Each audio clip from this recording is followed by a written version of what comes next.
nakita ko yung screenshot ng GC ng mga kapatid ko. Lahat sila nandun, ako lang wala. So, kanina, isa sa mga kapatid ko siguro nagkamali ng send ng screenshot. Galing pala sa group chat nila. Mga kapatid ko lang yung nandun. Lahat sila, ako lang talaga yung wala. Panganay lang ako.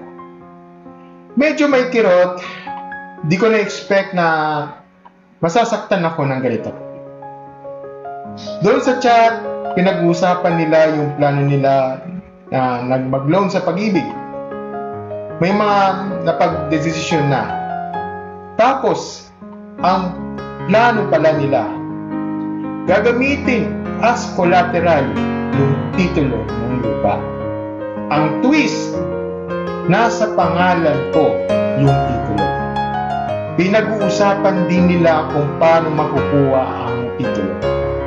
Ewan ko, gusto ko lang ilabas tong sama ng loob ko sa kanila. Ito ang update. Edit. Thank you sa lahat ng advice. Hindi ko talaga ibibigay sa kanila ang titulo ng bahay at lupa. Itong bahay na to ay pamana sa lolo at lola namin sa aming magkakapatid. Pinangalan sa akin dahil ako daw ang panganay. Anim kaming magkakapatid, lahat adult na, late 20s to 30s, age. May kanya-kanya ng buhay. Simula nung namatay yung nanay namin 3 years ago, wala nang tumutuloy sa bahay. Aside sa luma at madumi, puro bad memories ang nasa bahay ngayon.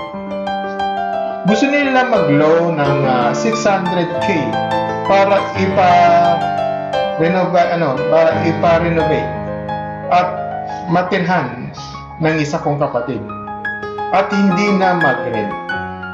Yung matitira sa pang-renovate, kukuha ng van para i-business sa kanilang lima. Sa kanilang lima, isa lang ang may matinong work at may pamilya na siya. Twice na nila ginawang collateral ang yung titulo. Sa tao at sa opisyal, ako tumutubos both. Wala silang pake kung marimata ang titulo. Wala naman akong interest sa bahay. Sila lang iniisip ko. Yung titirhan nila, paano kung maulit na naman yung hindi nila pagbabayan? Makukuha ang titulo. Saan sila titira? Diba?